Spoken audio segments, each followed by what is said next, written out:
Hey guys, sorry, this week is audio only. Shit happens. We didn't have the right camera, so it didn't look very good, so we just kept the audio this week. Hope you guys enjoy hearing our beautiful voices. Sorry you cannot see our beautiful faces. Hope you enjoy this week's podcast anyway. Well, that was a movie. Hello and welcome back to First Thoughts Podcast. Today we're giving I'm Simon, this is Justin. Hey. Today we're giving our first thoughts on the new horror film Leviticus, which was written and directed by Adrian Chiarella, starring Joe Bird as Name. Great name. Yeah, I want to name my kid Name. I hated it the whole time. Name. It literally wasn't until close to the end of the movie with his mother that I finally understood how it was pronounced and spelled.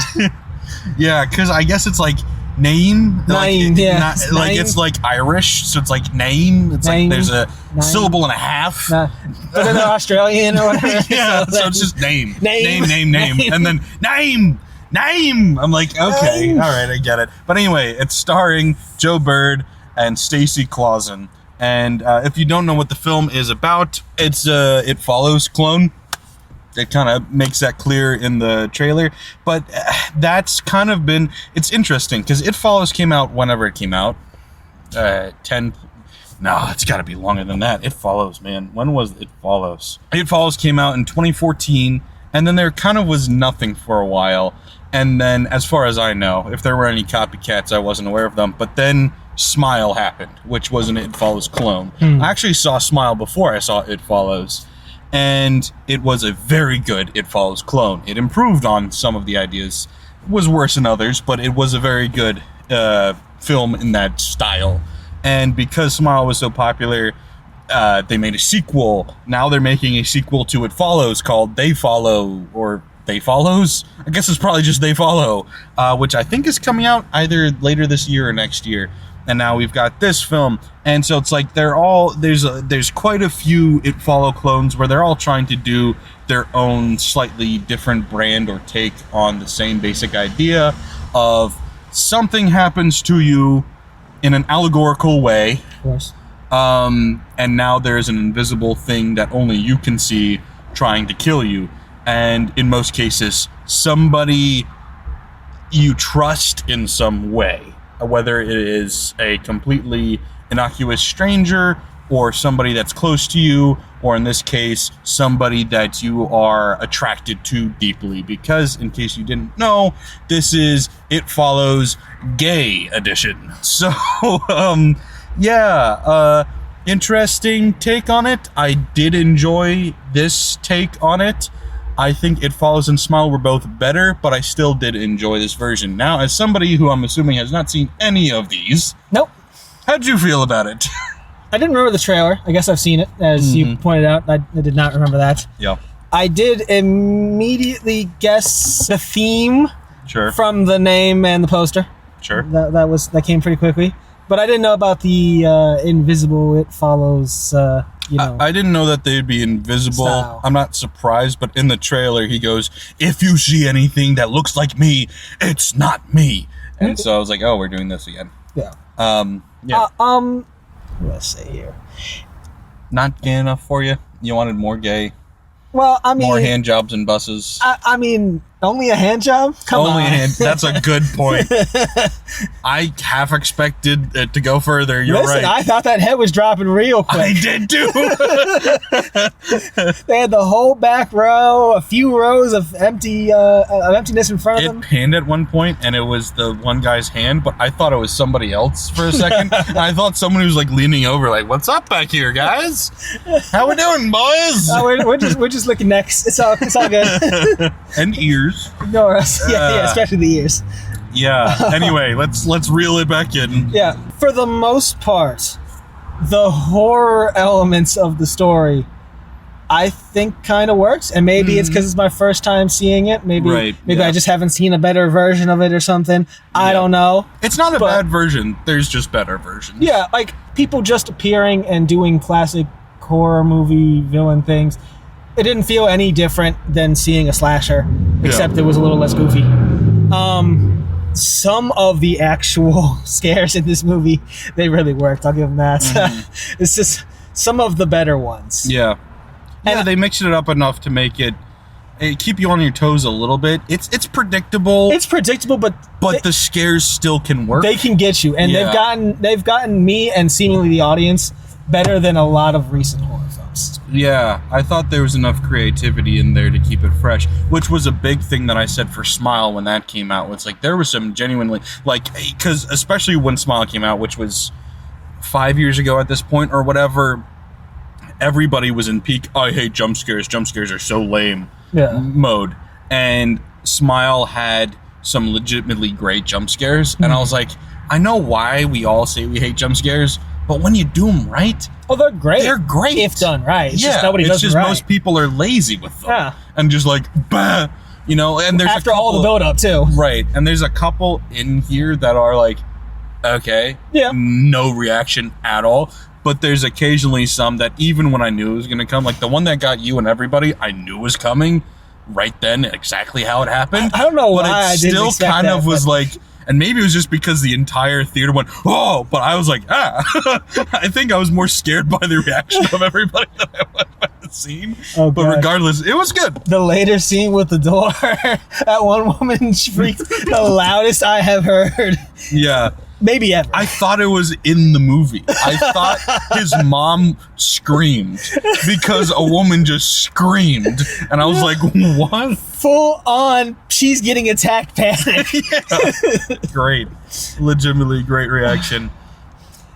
And and with all of that, it disheartens me to say that this movie is one of those third act horror movies where it just dropped off. Really? In a lot of ways.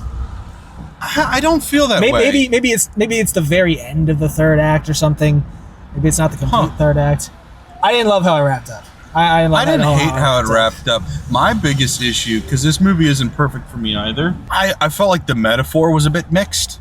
Like, because it's an allegorical, all of these are allegorical, like, It Follows is AIDS, Smile is depression, suicidal depression, in fact. Okay. This one clearly has something to do with both being gay and also anti-gay, like, religious propaganda. Like, you know, propaganda is not the right word, but like, I don't even know. But like, I guess part of it is propaganda because they constantly say the phrase, this is what they want. They want us to hate each other or fear each other or whatever. Yeah, so it's partially a propaganda thing. Partially it is like the pray the gay away kind of culture thing. Yeah, it's like conversion therapy. Conversion therapy, that's what I was looking for. But it felt a little muddled and confused. Like, I'm on the right page, but I can't find the paragraph that we're reading from. Yeah, it felt like it might be going somewhere, and then it kind of just felt like it wrapped up with, I guess. With spoilers. Yeah. I can see what you mean about the ending not being your favorite, but I didn't hate it. It was real low, and then something happened, and it made it a bit better for me. Sure. Yeah, I'm indifferent to the ending. I neither liked or disliked the ending. I was like, that's fine. This whole movie in general, it kind of felt like the writing was a little bit lazy, like, because they kind of borrowed, like I said, the It Follows formula, and then it was like, and then scenes kind of just happened. Like, there wasn't a story throughout. It was just like, we're doing this, now here's a scene, here's a scene, here's a scene. And so I feel like maybe that's why the ending kind of felt disappointing to you, because it wasn't like, oh, it was all given, nothing earned. Yeah, and so it's just like, and here's an ending. I'm like, okay, I guess, sure, why not? Yeah, it wasn't my favorite wrap up there. I mean, it's not as bad as some of the horror third acts. No, it's not like it ruined the movie for me. No, but it was a return to, we've been getting some real good ones with endings here. Yeah, this isn't in the same category as the great horror movies we've seen recently. Like, this isn't an obsession. At a certain point during this movie, I thought maybe it would be. Like, I was like, this could be one of my favorite movies of the year.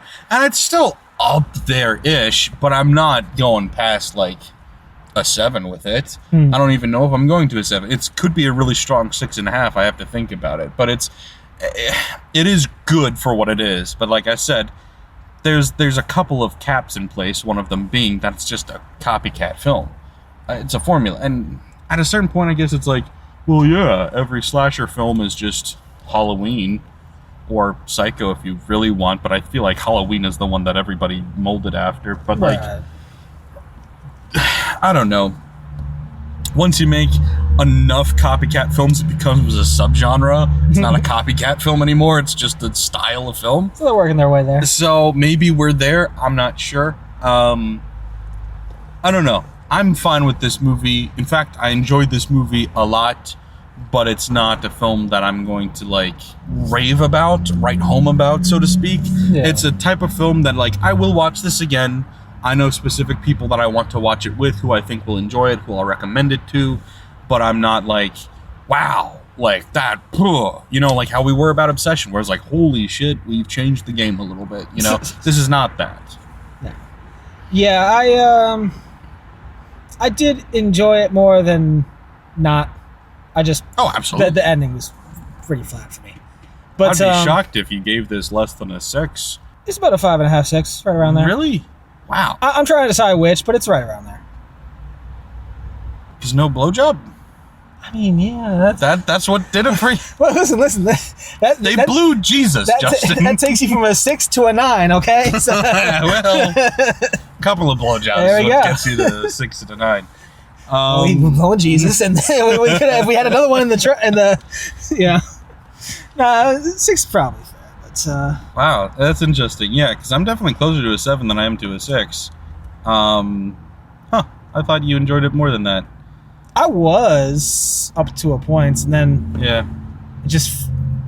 it was like a slightly under an hour and a half. Yeah, it's probably like 82 minutes or something. It felt like it could have used a bit more movie, but I guess they just don't want to, have to explain things. They didn't want to overstay their welcome. That's actually funny that, like, I felt like they actually explained too much, because, like, It Follows, eventually they get into, like, some lore explaining.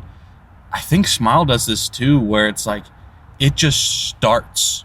Because, like, in Smile, when you see somebody kill yourself, well, that's not the correct terminology. When you see somebody kill themselves, because that's what the Smile Demon does, it kills you, but it makes it look like you kill yourself.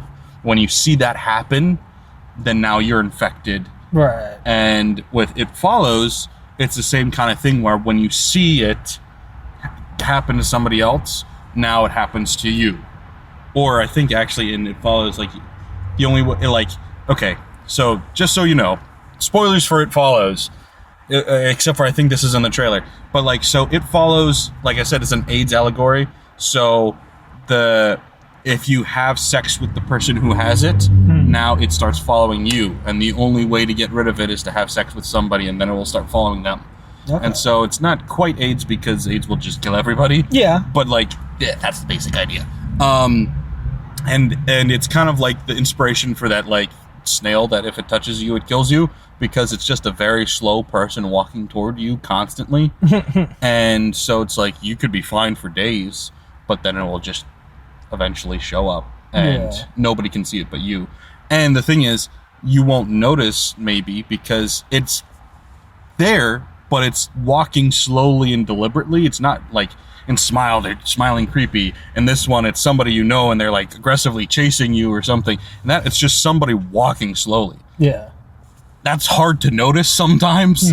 And so It Follows is very effective at times.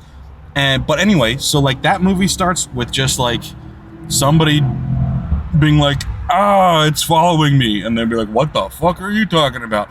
And then same thing in Smile. It's like, I saw that. Holy shit. And then now I'm cursed.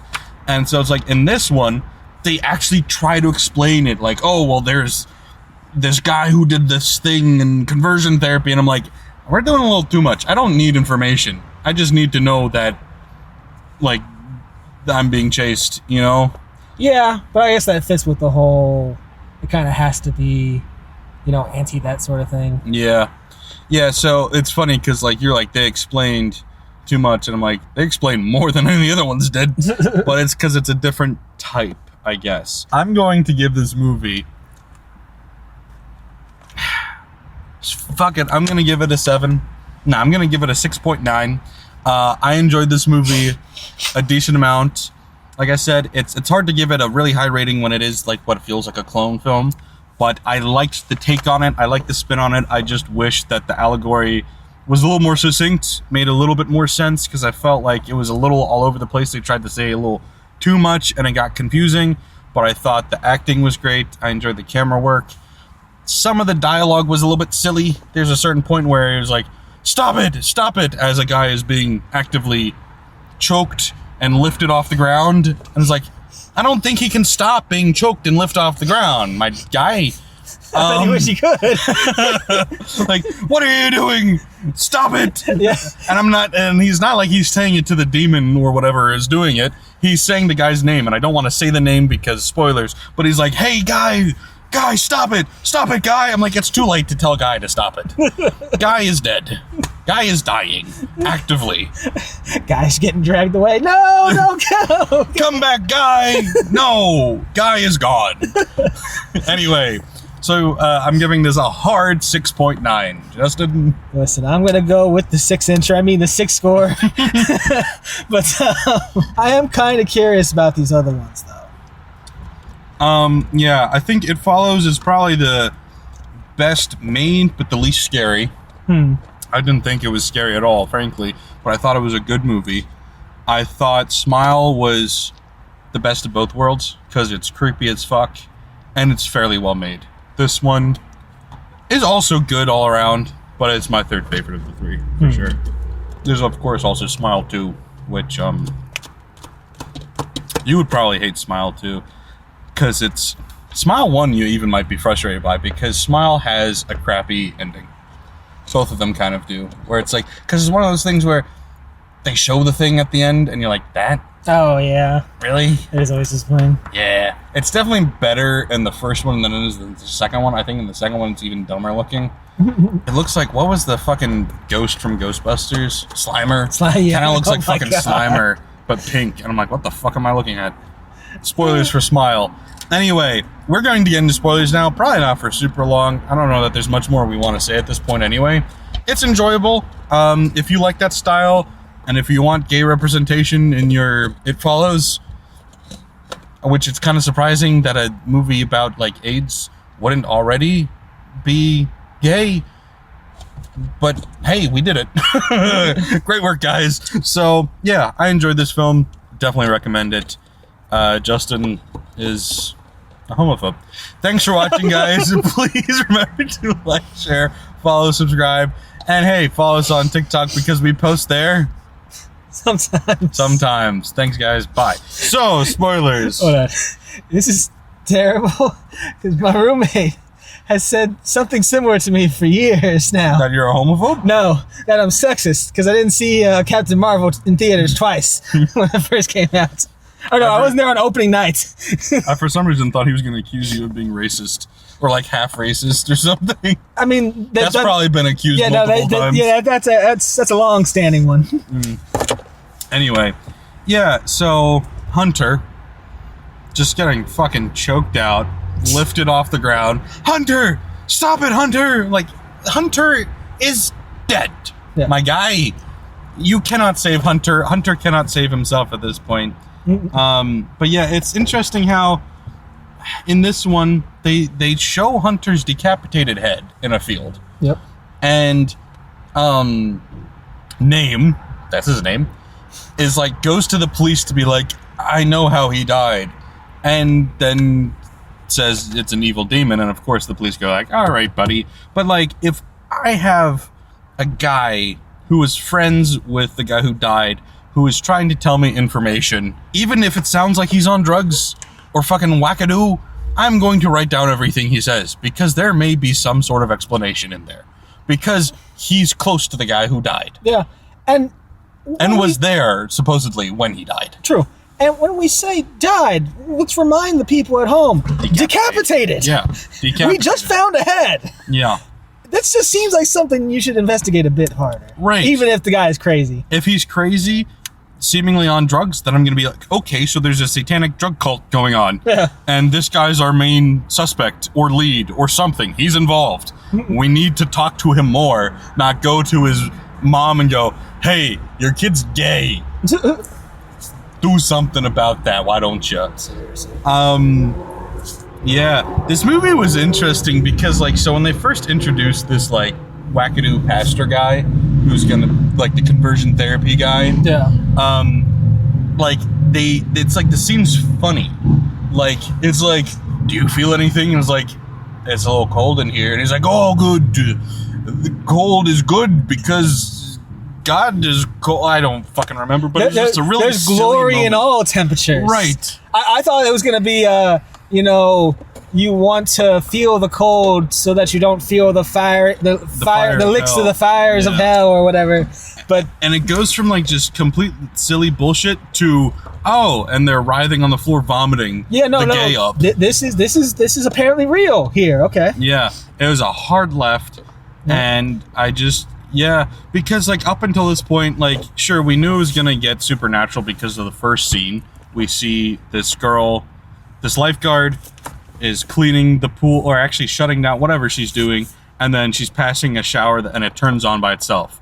And she walks over the shower and she goes, "What are you doing here?" And then starts fucking an invisible thing in the shower and then dies. And it's like, what? Because, like, I go into this movie and I guess I should have put it together that this was going to be like an It Follows invisible person thing. Yeah. But, like, from the trailer, it was like, if you see something that looks like me, run away. And I'm like, okay, I didn't realize the Invisible Man was in this. And then it just completely nothing supernatural for the next, like, 20 minutes of the movie. So by that point, you kind of almost forgot. And then it's like, and now we're writhing, vomiting up gay. And I'm like, okay, Supernatural's back, I guess. I don't know. I had fun with this movie. It's, like I said, it's a little bit predictable. It's a little bit silly at times with some of the dialogue. But I really enjoyed the performances by the two leads. I thought they were both great. I thought they had good chemistry, too. There was cute moments between them that I bought, There was freaky moments that the audience thought. It was, I bought it, but I'm just like, you're going to get thrown off the bus. Listen, that's part of the thrill. The chance of getting caught. That was the highest my anxiety was the entire movie. Because I was just like, why are we showing, like, because I'm assuming something bad is going to happen. You can't show me something like that in a horror movie and have me assume that everything's going to be fine. I'm like, if this is happening, something bad is about to happen. And then the scene just ends. I'm like, okay, I guess this was their, like, Titanic car scene, I guess, because he's, like, smacking the window and shit. But I'm like, you're moaning at full volume, you're smacking shit. I know you're in the back of the bus, but there's people, like, 4 rows away from you. They're elderly, it's fine. Elderly? That makes it worse. I don't know. Yeah, it's one of those things. It's the stereotypical horror movie where people just make, like, the dumbest decisions? I was going to say dumb decisions, and then I was like, no, people just don't make decisions. He never makes a decision. He's like, oh, I have to be around people all the time. I'm going to go home by myself. And you're like, no, be around people. Oh, yeah, Mom said I have to make my own dinner, so she's going to be out? Not going to be here. I'll go home. Let me go home. I'm like, no. Like, what? But wait. He locked the door. He did lock the door, and then he opened the door. And he was like, yeah, I know that I just saw you trying to get in at the other door, but I'm going to choose to believe that you are real here now for some reason. Of course. And then later, I'll use it against you because I'll pretend that I think it's you, and then I'm going to slam the window in your face, even though I could have just walked away because you couldn't get out through the iron bars. I don't know how this demon works. Yeah, that's because he does survive. It almost completely lost me there, and then the demon's survival kind of brought me back a little bit. Because if he really killed the demon that way, any horror movie where the bad guy can actually be defeated and die isn't a horror movie.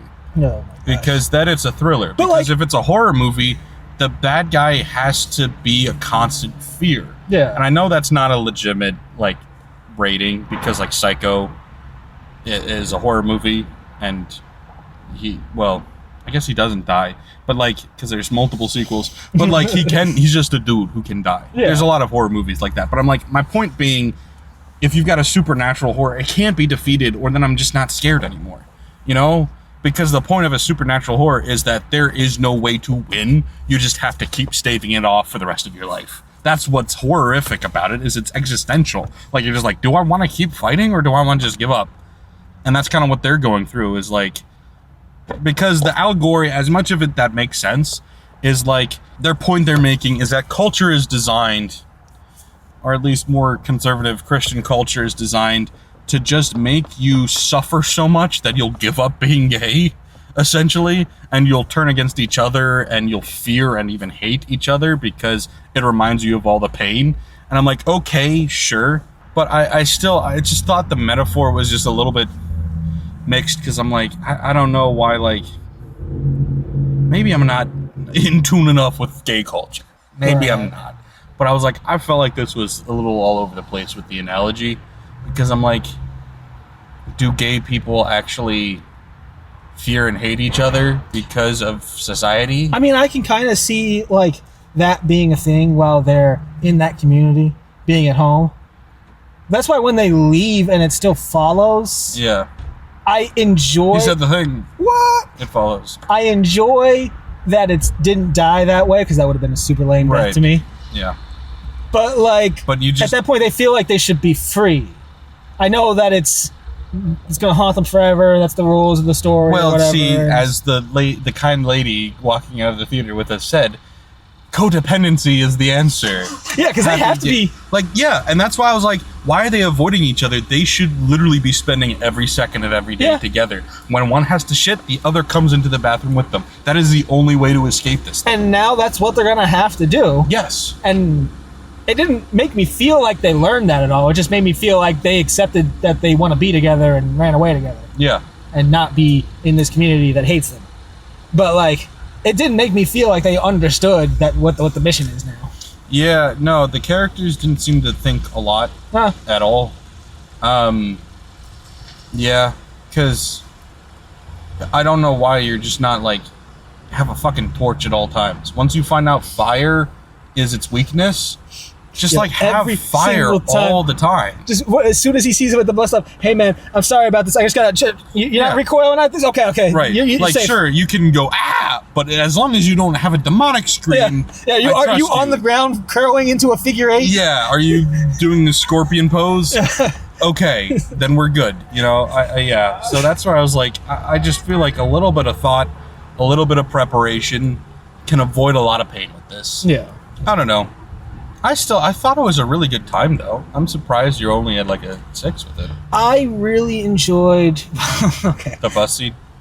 Yes. I really enjoyed when they were getting kind of hunted down. Although the guy made the dumbest decisions there. Yeah, well, like I said, he didn't even make decisions. He just was like, oh, okay, that scene's over. Now it's time for this scene. That's why I was like, it didn't feel like a movie. It was a series of events. It wasn't a story. Series of unfortunate events. Some of them more fortunate than others. Like the bus scene. Very fortunate to not get thrown off and put in prison for... You're in the back seat for, and man. be made into sex offenders for your crimes. As it is a crime. You just gotta make sure it's a crime. Make sure there's no minors on the bus. You'll avoid the worst charges. He has a much worse crime. If that's the case.